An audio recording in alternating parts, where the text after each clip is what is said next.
차마 입에 올리기도 쉽지 않은 탄핵이라는 사태까지 대통령 탄핵 발언을 하면서 당을 분열의 늪으로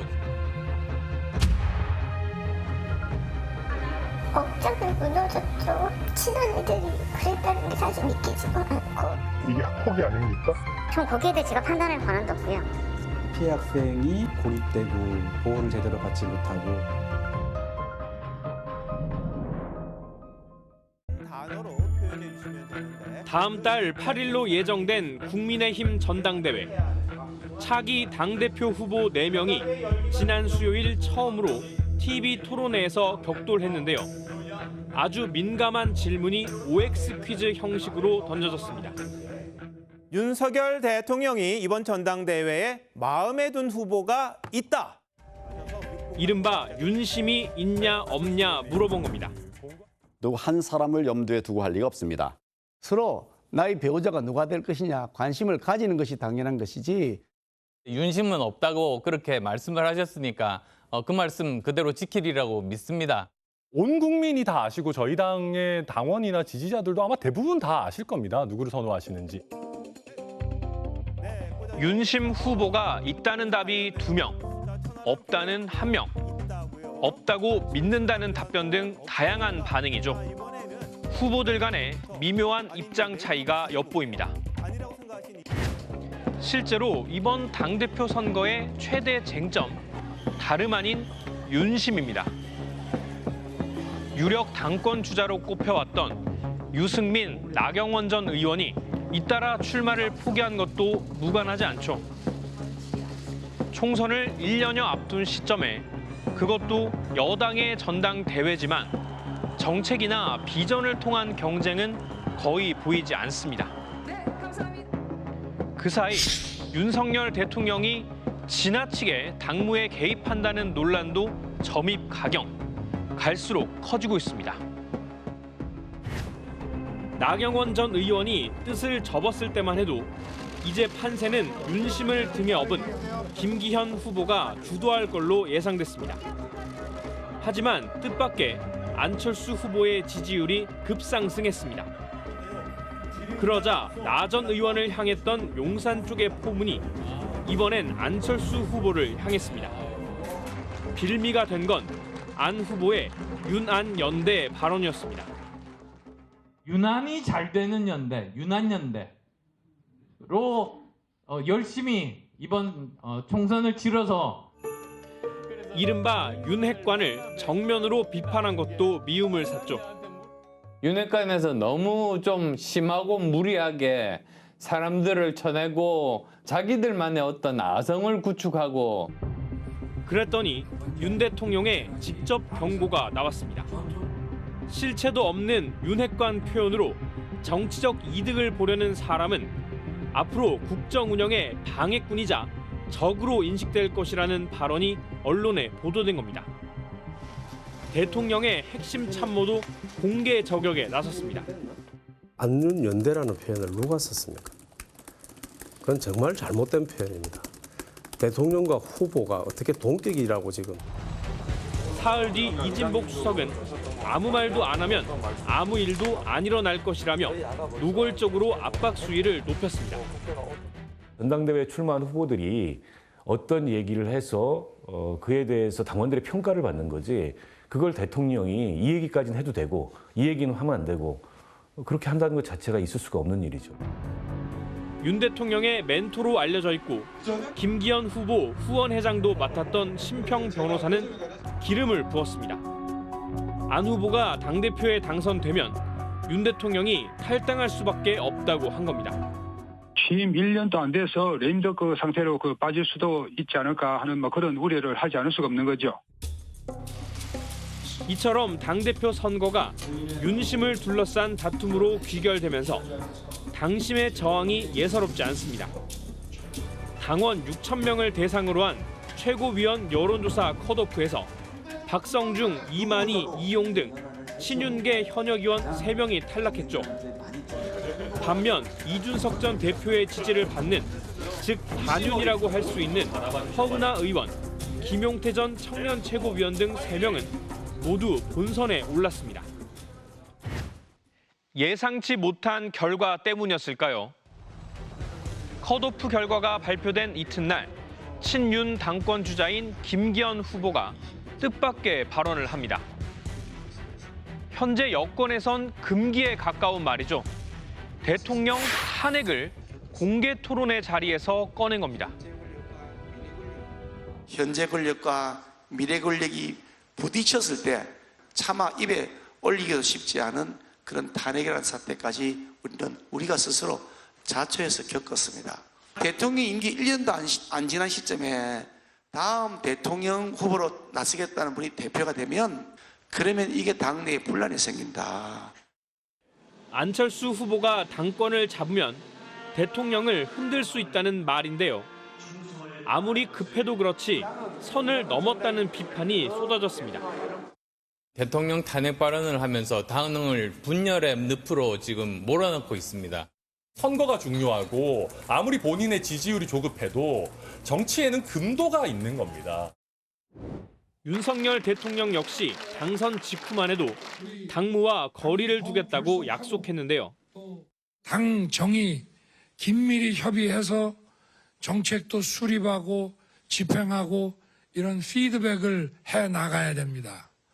반면에 대통령이 된 저는 모든 공무원을 지휘하는 입장에 있기 때문에 당의 사무와 정치에는 관여할 수 없습니다. 하지만 거세지는 당무 개입 논란을 의식해서인지 요즘 들어선 말을 바꾸는 수준을 넘어 더욱 대담해지고 있습니다. 대통령실 관계자는 최근 대통령이 한 달에 300만 원 당비를 내고 있다. 국회의원보다 10배 더 내고 있다. 당원으로서 할 말이 없겠냐고 했는데요.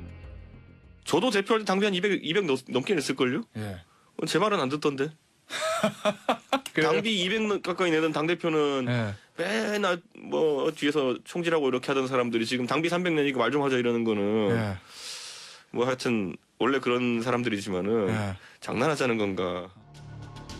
이런 반발에도 불구하고 친윤계 의원들은 한술 더 떴습니다. 대통령이 당무에 관여할 수 있도록 아예 길을 열어줘야 한다는 겁니다. 미국 같은 경우에는 대통령이 후보를 지지할 수도 있어요. 프랑스 같은 경우에는 명예당수지 않습니까? 그래가지고 집권 세력의 정당, 집권 정당의 책임 정치가 가능하거든요. 미국과 프랑스까지 거론했는데요. 자세히 짚어보겠습니다. 국민의힘 당원 제7조를 보면 대통령은 그 임기 동안 명예직 이외에 당직을 겸임할 수 없다고 돼 있습니다. 당원상 대통령이 당대표를 겸할 순 없으니까 명예대표로 모시면 어떻겠냐는 거죠. 이처럼 당정 일체론을 강조하려다 보니 평소 적대감을 드러내왔던 노무현 전 대통령의 발언까지 끌어들입니다. 친윤계로 통하는 박수영 의원은 노무현 전 대통령 본인도 후회했던 소위 당정 분리, 근본적인 재검토가 필요한 시점이라고 말했습니다. 지금으로부터 16년 전 노 전 대통령은 어떤 얘기를 했던 걸까요?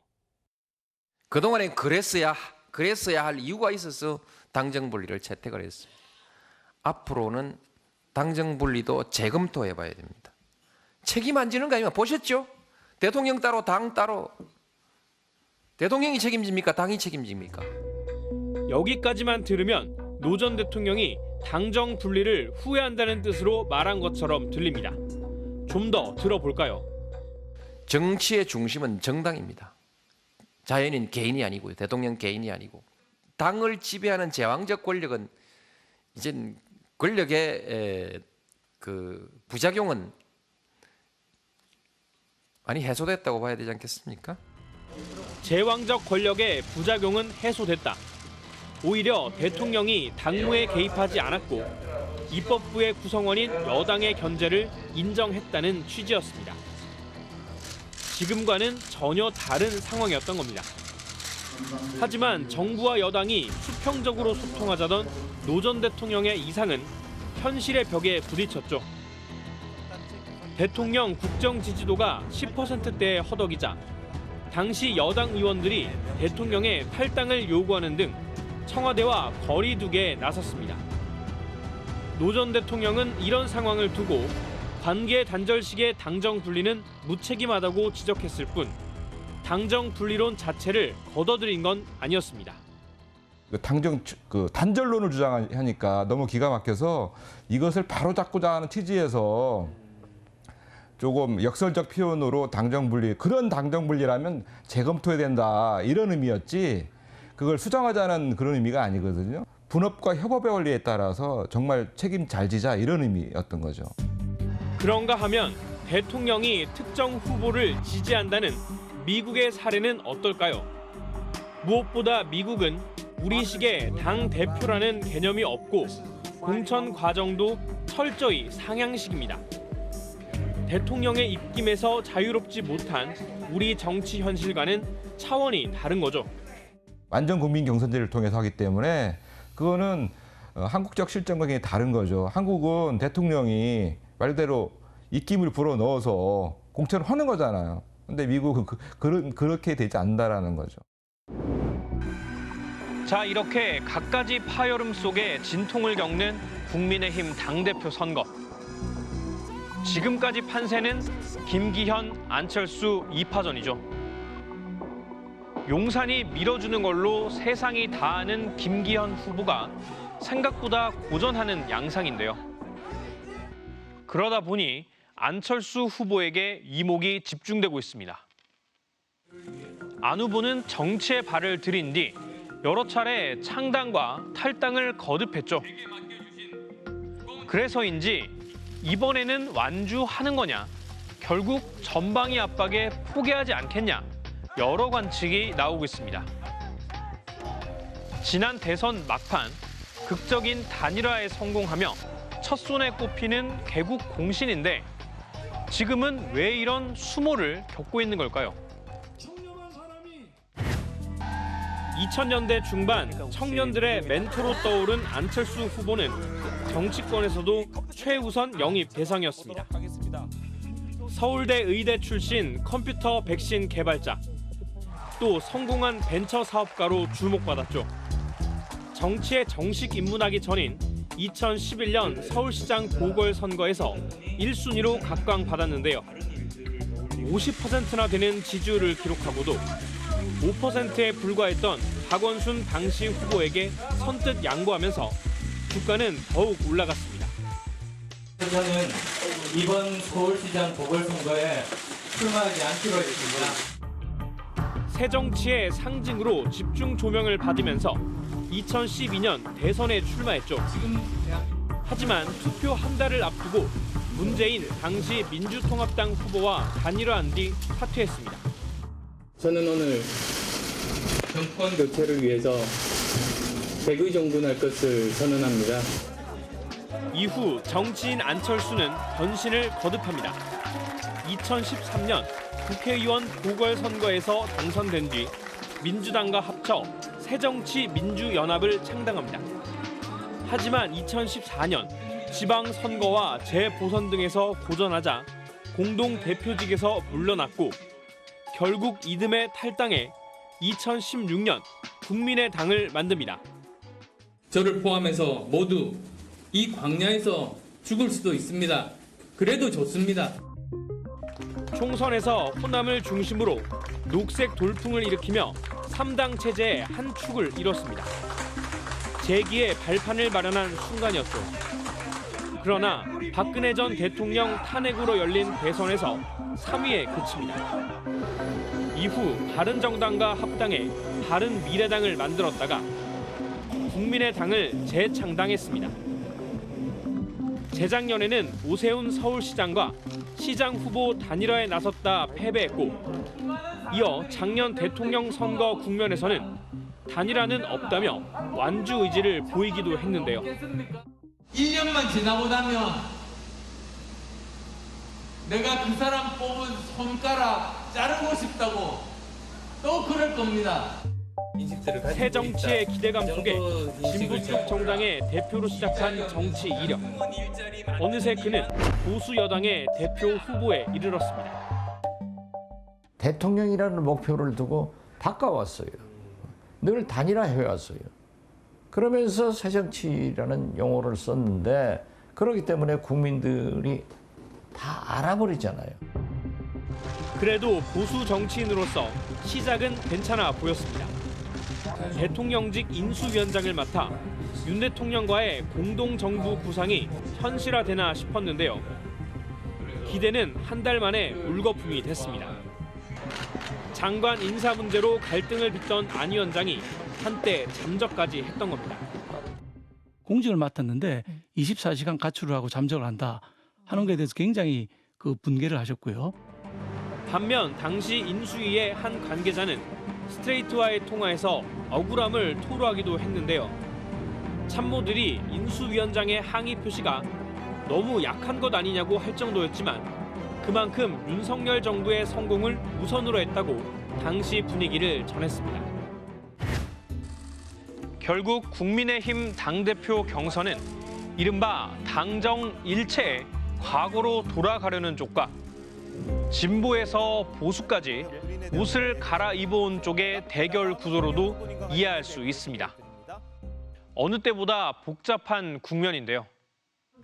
정치권의 대표적인 책사, 킹메이커로 통하는 김종인 전 국민의힘 비상대책위원장 얘기 좀 더 들어봤습니다.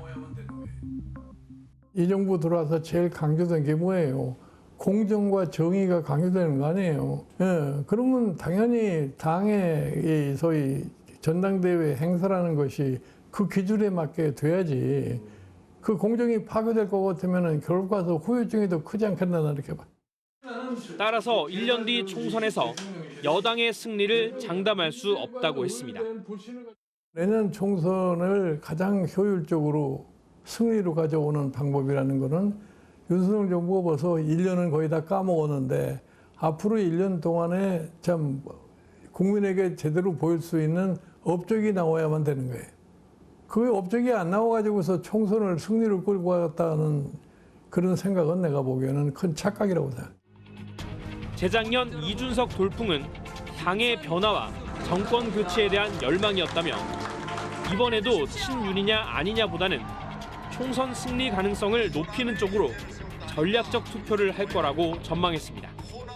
총선이 승리를 하려면 어떠한 대표가 나와야 되느냐는 것을 생각을 많이 할 거예요. 옛날처럼 맹목적으로 대통령의 말이니까 거기 따라야 되겠다고는 그렇게는 내가 보기에 결과가 안 나타날 거고. 최근 윤석열 대통령 국정 지지도 조사에서 부정평가의 이유 1위는 바로 경제, 민생, 물가였습니다.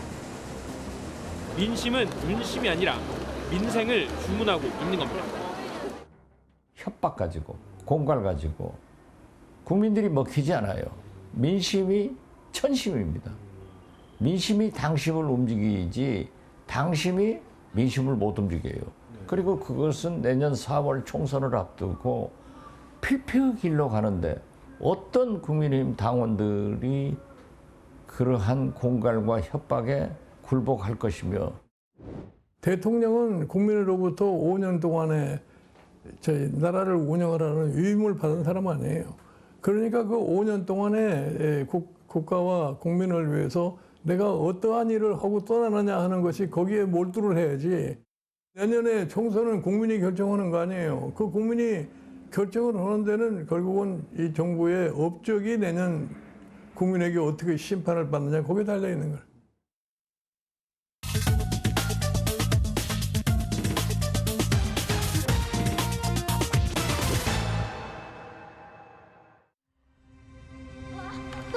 이거 너네 범죄야! 제발 누가 좀 도와주세요! 아니 왜 없는 것들은 인생의 권선징악, 인과응보만 있는 줄 알까? 학교 폭력을 소재로 한 드라마입니다. 피해자가 당한 학교 폭력을 나중에 어른이 돼서 되갚아주는 내용인데요. 미용기구로 몸을 지지는 드라마 속 폭력. 지난 2006년 청주의 한 중학교에서 실제 있었던 일입니다. 구멍이 들어서 지금 치료를 받고 있습니다. 가슴에는 예리한 도구로 긁힌 상처가 났고 미용기구로 지진 왼쪽 팔은 화상을 입었습니다. 당시 중학교 3학년이던 가해자는 법원에서 보호관찰 처분만 받았습니다. 17년이 지난 지금은 어떨까요? 드라마의 복수극이 허황되게 느껴지지 않을 정도로 학교 폭력 피해자들은 여전히 고통에 시달리고 있습니다. 앞머리가 엉망으로 잘렸고 코는 부어올랐습니다. 손도 여기저기 긁혔습니다. 수업 끝나자마자 애들이 저를 잡아갖고 끌고 가면서 앞머리를 그냥 잘라버려갖고. 올해 중학교 2학년인 강모군. 입학한 지 한 달여 뒤부터 괴롭힘에 시달렸답니다. 가만히 있는 데가 일부러 어깨를 치거나 아니면은 막 일부러 때려놓고서 뭐 실수로 때린 척하거나 가만히 있는 데 뭐 던지기도 하고 지우개나 연필 같은 걸로. 강군은 대인 기피와 우울 증상으로 집 밖에 나가지 못하게 됐습니다. 학교는 10달이나 빠졌습니다. 학교에서 이런 일이 발생할 경우 요즘 절차는 이렇습니다. 피해자가 신고를 하면 교육지원청의 학교폭력대책심의위원회, 이른바 학폭위가 열립니다. 그런데 강군과 어머니가 무엇보다 원망스러웠던 건 학교와 학폭위의 조치였다고 말합니다. 가해 학생 3명은 서면 사과와 피해자 접촉 금지 처분만을 받았습니다. 가해자들이 폭행과 괴롭힘을 부인해 머리카락을 자른 사실만 인정됐기 때문입니다. 여러 명이 그냥 분위기에 몰려서 자발하는 와중에서 학생과 학생이 제 양팔을 붙잡았고 학생은 자기가 머리를 잘라주는 게 합의됐다라고 착각해서 얼굴을 이렇게 살짝 잡아줬다라고 진술을 했습니다. 학교 측에 분리 조치를 요구했더니 피해자가 반을 바꾸라고 했습니다. 번학을 시켜주시든가 아니면 한 반에 있으니 분리를 시켜주세요 했더니 그 3명을 한 번에 분리를 못 시킨다는 거예요. 저희 아이는 한 명이기 때문에 분리가 가능하다고 얘기하시고요. 억울함을 견딜 수 없어 민사소송을 냈는데 가해자 측은 항소까지 했습니다. 이렇게 해서 받아낸 치료비와 위자료는 390만 원. 몸도 마음도 모두 지쳤습니다. 결국 강군 가족은 이틀 전 강원도 원주에서 아무 연고도 없는 경기도 이천으로 이사를 갔습니다. 지금 생활이 아무것도 안 돼요. 학교 얘기만 나오는 자체도 싫어하니까. 그래서 제가 이사 결정을 한 거죠. 5월 달부터 원래 입었어야 되는 건데 한 번도 못 입고 이사를 가야 되니. 왜 유독 학교폭력 사건에선 피해자를 2번 울리는 이런 일이 반복되는 걸까요? 학교폭력이 신고되면 학교 교사가 1차 조사를 벌입니다. 이후 피해자나 학교가 요구하면 교육지원청에서 학교폭력대책심의위원회가 열리는데요. 비유하자면 학교는 검찰, 학폭위는 법원 역할을 한다고 볼 수 있습니다. 하지만 현실에선 그 역할이 제대로 안 되고 있는 게 문제란 거죠. 수사권이 없잖아요, 저희는. 어느 한쪽 편을 감정적으로 들어드릴 수는 없잖아요. 양쪽이 주장하는 바가 다르시기 때문에 사실을 확인해서 교육지원청에 보내드리는 것. 신고한 장기간이었고 이러면 엄청나잖아요. 근데 그걸 2시간 동안 파악을 해요. 근데 그 위원님들이 막 전문성을 모두가 갖추신 분들은 아니거든요. 이렇다 보니 학폭위 결론에는 피해자도 가해자도 수긍을 못하는 경우가 많습니다. 경기도에 사는 중학생 정모군. 지난해 7월부터 2달 넘게 같은 반 아이들에게 괴롭힘을 당했습니다. 가해자들은 정군의 성기를 수차례 발로 걷어차고 욕설도 했다는데요. 너무 통증이 심하니까 비뇨기과를 가보니까 고환 혈종이라고 피가 이제 맺혀 있는 거죠. 약물 복용은 1달 반 정도 했었던 것 같아요. 머리에 달걀을 맞기도 하고 목이 졸리기도 했습니다. 가해자가 뜨거운 국물을 식판에 넘치도록 부어서 손에 화상을 입었다고도 합니다. 너 울어가지고 척 울어가지고 우리 혼나게 하냐. 우리 진짜 선생님 앞에서 반성하는 척하느라고 죽는 줄 알았다. 그딴 식으로 하면 너 죽여버리겠다. 둘러싸고 협박을 했을 때 그때부터 트라우마가 되게 컸다고 하더라고요. 당시 교육청 학폭위는 이 사안을 어떻게 다뤘는지 보겠습니다. 학폭위원이 괴롭힌 게 좀 있지 않았어요? 라고 묻자 가해 학생은 그런 건 없었어요 라고 답합니다. 성기를 잡은 건 있나요? 아니요. 덜 아프게 때렸다 이거죠? 네. 이런 식으로 사실 확인만을 위한 짧은 질문과 답변이 오갑니다. 결국 가해 학생 2명은 서면 사과와 접촉 금지, 교내 봉사 5시간 처분을 받았습니다. 정신과 진료까지 받고 있는 피해자에겐 납득 못할 결과였지만 가해자도 불만이었습니다. 한 가해 학생 어머니는 다 같이 장난을 쳤고 피해자의 진술을 다 믿을 수 없으니 학폭은 아니라고 주장했습니다. 특별히 반성하지도 않았고 회의록을 보면 오히려 자기 행위를 대부분 부인하고 교육청 심의위원회에서 직접적인 조사를 하는 것은 없거든요. 현재 현행법상으로는 당일에 진술을 듣는 것 말고는 따로 방법이 없습니다. 그러나 경찰 조사 결과는 달랐습니다. 가해자들의 폭행과 강제추행 혐의가 인정된 겁니다. 학교에서 믿고 기다리면 다 해줄 텐데 저는 진짜 그렇게만 생각을 했거든요. 진짜 그거를 말로 다 못하겠어요. 저는 그냥 이제 선생님들이 보일 때 어떻게 보이냐면 선생님은 안 보이고요. 그냥 공무원으로 보여요.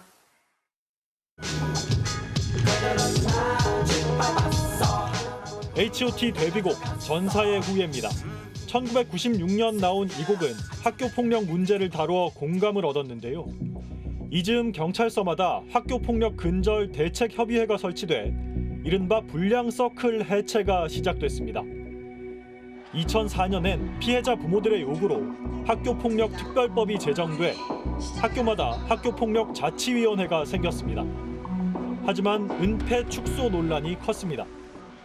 사실 학교폭력에 대해서 인정들이 잘 되지 않았었잖아요. 그리고 그거는 애들끼리 장난이지 저게 무슨 학교폭력이야.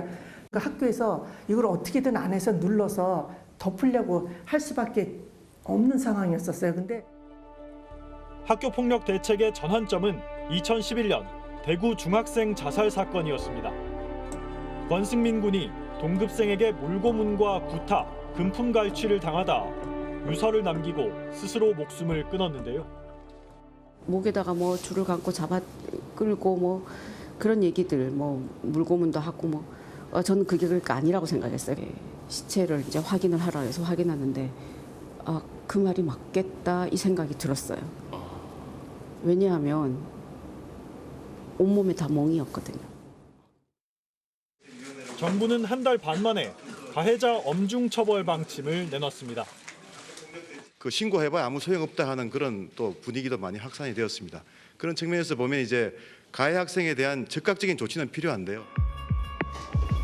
이 밖에도 학교폭력자치위원회의 권한 강화, 학폭 처분 결과의 생활기록부 기록 등이 포함됐는데 오히려 처분받았으니 끝이라는 잘못된 인식이 자리 잡게 됐다고 합니다.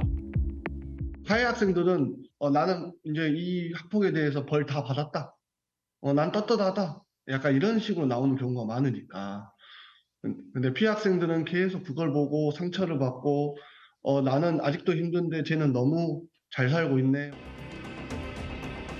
2020년부터는 조사는 학교가 하고 처분은 교육청 학폭위가 분담하는 현행 제도가 도입됐습니다. 하지만 처분을 학폭위가 맡다 보니 일선 학교에선 마치 행정 업무를 하듯 가해자와 피해자 진술을 기계적으로 정리해서 넘기고 있다는 지적이 나옵니다. 관리자분들은 쏙 빠지고 저경력자, 기간제 교사들이 결국에는 폭탄 돌리기 업무처럼 심각한 학폭은 오히려 그 피해자를 보호하지도 못하면서 과잉 신고와 학교 구성원들 간의 갈등과 비교육적인 측면만 오히려 양산하고 있지 않나. 학교폭력위원회의 구성도 바꿔야 한다는 목소리가 나옵니다. 전국교육지원청 176곳에 있는 학폭위원은 재작년 기준 5,800여 명. 이들 중 학교폭력 전문가로 분류할 만한 위원은 경찰과 법조인, 의사 등 다 합쳐봐야 10명 중 2명꼴입니다. 이들마저도 심의에 참석을 안 하는 경우가 많습니다. 학폭위에 본업을 팽개치고 와서 참여해가지고 판단을 하기가 쉽지가 않거든요. 꼼꼼히 보기가 어려운 환경이다 보니까 법률 해석을 그르친 채 잘못된 판단을 하는 경우가 종종 발생하고 있습니다. 이렇게 운영되는 학폭위가 가해자에게 내릴 수 있는 처분은 1호부터 9호까지 있는데요. 1호가 서면 사과, 9호는 퇴학입니다. 피해자들이 가장 원하는 건 이 퇴학보다 한 단계 낮은 전학인데 전체 처분의 2% 수준입니다. 물론 이 엄벌만이 능사는 아닐 겁니다. 하지만 피해자 입장에선 이 보복과 또 다른 괴롭힘이 두려울 수밖에 없죠. 이런 피해를 막기 위한 제도가 아예 없는 건 아닙니다. 스쿨폴리스 한 명이 평균 5,000명을 담당한대요. 일단 스쿨폴리스 인력을 많이 늘려야겠네요. 후보님, 추진할까요? 좋아, 빠르게 가! 학교마다 담당 경찰관을 정해 학교 폭력 조사와 선도 활동을 하게 하는 스쿨폴리스. 윤석열 대통령은 후보 시절 이 인력을 대폭 늘리겠다고 공약했습니다. 경찰청은 인수위원회 업무보고에서 학교 전담 경찰관을 매년 1,000명씩 5년 동안 5,000명 늘리겠다고 했는데요. 실제로는 어떨까요? 임기 시작 무렵 정원이 1,122명이었는데 지난해 말엔 1,023명으로 오히려 99명이 줄었습니다.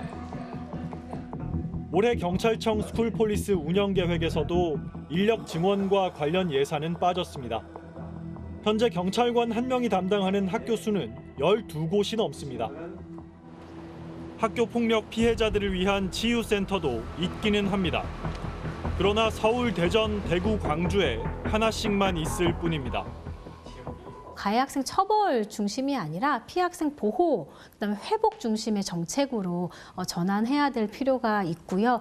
이 학생들이 쉴 수 있는 공간, 그다음에 이 가정의 학부모님들이 조금 보호받으실 수 있고 치유될 수 있는 이런 부분들이 많이 좀 늘어나야 된다고 생각하고요. 학교 폭력 피해자는 오랫동안 우울, 불안 등의 후유증을 겪는데 오롯이 피해자와 가족들 몫으로 남습니다. 그날이 이게 2011년 12월 20일이거든요. 겨울을 싫어해요. 추운 걸 싫어해요. 약간 이제 우울증 증상 같은 게 와요. 말하기 싫고 그리고 밤에 잠도 잘 안 오고 그런 증상은 뭐 지금까지 계속 그래요. 여전히 현실을 따라가지 못하는 대책. 그러다 보니 학폭 피해자들이 세상을 등지는 안타까운 사연도 계속되고 있습니다.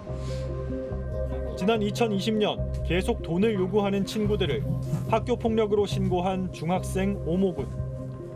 하지만 학폭위를 열지 않고 용서하기로 했습니다. 그런데 또 다른 괴롭힘의 시작이었습니다. 친구들 사이에서 뭔가 잘못한 것처럼 이렇게 얘기가 돌고 PC방에서 뒷자리로 일부러 와서 계속해서 시비를 걸고 엘리베이터 앞에서 기다리고 있다가 또 다시 시비를 걸고 어딜 가도 빠져나갈 수 없는 그런 여건을 만든 게 아닌가. 오군은 작년 11월 스스로 생을 마감했습니다. 한 달 뒤에 찾아간 아들의 유골함. 그곳에서 부모는 친구의 편지를 발견했는데요. 넌 그 위에서 모두를 용서했을지 모르겠는데 난 그게 안 돼. 걔네랑 같은 공간에 있는 게 많이 힘드네 라고 적혀 있었습니다.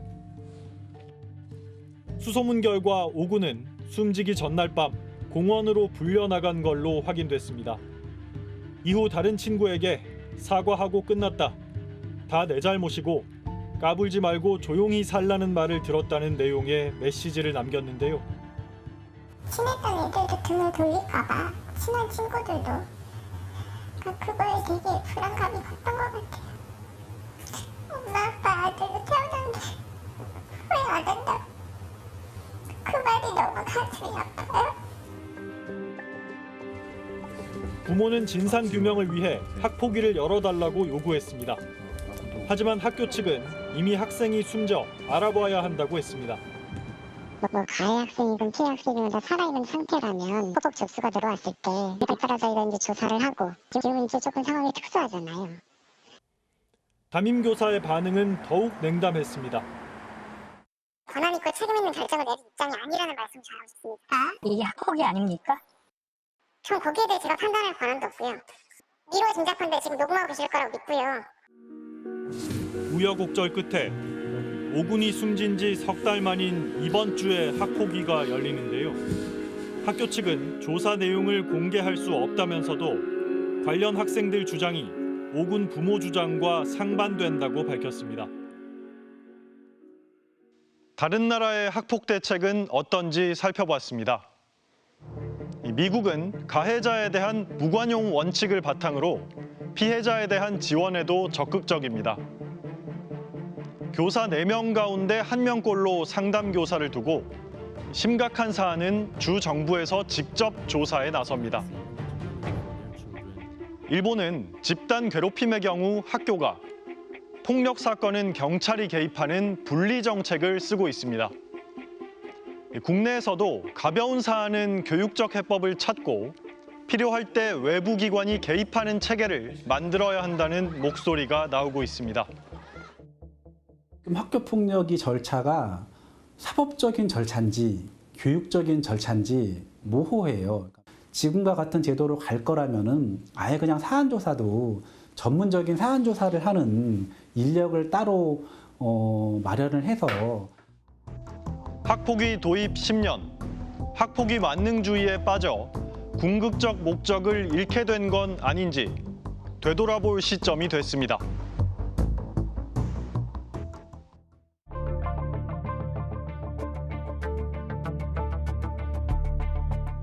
사람들은 김 씨를 비자발적 탈북민, 강제 귀화자라고 부릅니다. 자고 있는데 느닷없이 군인들이 들어와서 총 들고 들어와서 총을 들고? 아유, 총 들었지 그럼. 우리 군이 북한의 침투에 민간인을 납치한 사실을 법원이 인정한 건 처음입니다. 법원은 국가가 그에게 10억 원을 배상하라고 판결했습니다. 어서 오세요. 잘 계셨어요, 어머니? 예. 건강하세요? 예. 억울해서도 이제 그게 결정이 났으니까 그거라도 저기 다행이다 생각하고 지난날에 그 고생한 것이 다 싹 없어지는 것 같으지 뭐. 정말 고맙고 내 눈물이 날라. 아유 아니야. 말하는 거 보면